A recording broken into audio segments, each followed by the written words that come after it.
Yo, what up? It's the King, baby! And today I wanted to talk about why Beyond Light is shaping up to be Destiny's greatest and largest expansion in Destiny's history. There are many reasons why this is going to be a great DLC that I don't even know where to begin. So let me just start with the fact that we are getting an entirely new element. This right here alone is amazing and will change the game forever.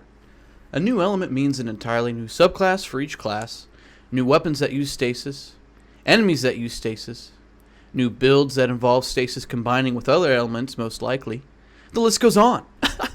Destiny hasn't had a new element in its 6-year history, so this is a major addition to the universe, gameplay, and lore-wise. I mean, it just doesn't get any better than that. A new element alone is a big enough deal on its own, in my opinion. But the beauty of it is, there is still so much more to come with this DLC. That's just the biggest part. Think about it. We're getting 2 new destinations this time around. Not one, like Shadowkeep. We haven't had that happen since Forsaken came out, guys. Now granted, one of the destinations we've already had, which was in Destiny 1, the Cosmodrome, but I am pretty sure they're adding some new aspects to the Cosmodrome to spice it up a bit for the veteran players like myself. Plus, the new Europa map looks very large, if you ask me. Maybe the largest destination in the game, other than the EDZ and maybe Nessus. But the fact that Forsaken had 2 new destinations, while Beyond Light only has 1 new and 1 old, is a good enough argument to say Forsaken might still be Destiny's best DLC after it's all said and done. But, there's still more! We are getting new story content. And from what I've seen so far, specifically from the new story trailer, it looks like it's up to par with Forsaken's story, if not better. The biggest reason it looks so interesting to me, and I'm sure many others, is that the Exo Stranger is back, baby. Many have been wondering, including me, what happened to her? Who really was she? Why didn't we get to see more from her in Destiny 1? Well, it looks like all will be answered in due time with this DLC. And we also would hope that by the end of the story, we actually see what the deal is with these frickin' pyramid ships. She seems to know something about them. Otherwise, why would she call Eris and the Drifter to see what's up? Now for the content itself. It looks to me like we are getting plenty of exotics this time around compared to Shadowkeep, although maybe not as much as Forsaken's. But you never know, they could be hiding some. We're also getting a new strike, maybe 2, not really sure, a new story campaign, and a new raid. The raid will be interesting, I can already tell. Will it be long? Will it be as complicated as the Last Wish raid? Or will it be about the length and complexity of Garden of Salvation?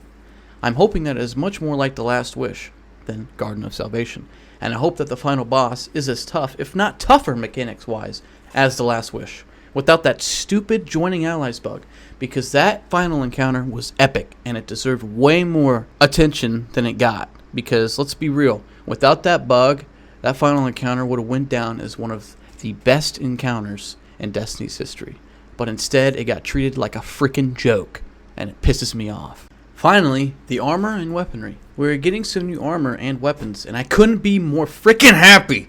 They all look so cool and unique, and I am sure that there's more armor that we haven't seen yet. Plus, we are likely getting new armor mods and new weapon perks, so that will be good for the game, so we aren't stuck looking for the same perks on guns once again. Speaking of armor mods, luckily we have some major changes coming our way with how they will now work, as well as some buffs and nerfs to weapons that will spice the new DLC up, and will inevitably change the game for the better. For example, there are certain mods like Taken mods that will only work in the Last Wish raid now, which is a nice change, especially for Gambit. They are also changing how reload mods work, so now you don't have to stack 2 reload mods if you don't have an enhanced reload mod. For example, let's say you have a hand cannon reloader mod, but not the enhanced version. Well, stack 2 of the reload mods for a faster reload, but it is still not enough of a difference to even support that decision. Now, they're making 1 universal mod for all reload types. That way you don't have to strive for an enhanced reload perk, or stack 2 regular reload perks.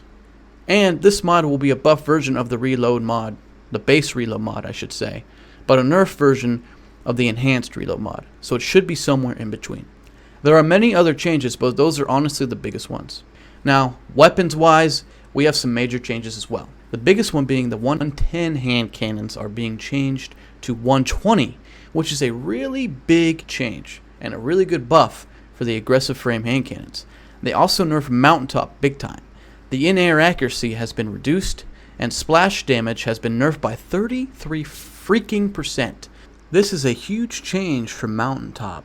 I mean, honestly, it might not be even used anymore in the Crucible. I cannot wait to see what the Crucible looks like without Mountaintop. I'm I'm speechless. I really am. Another big change was that the aim assist is no longer as strong on sniper rifles with low zoom.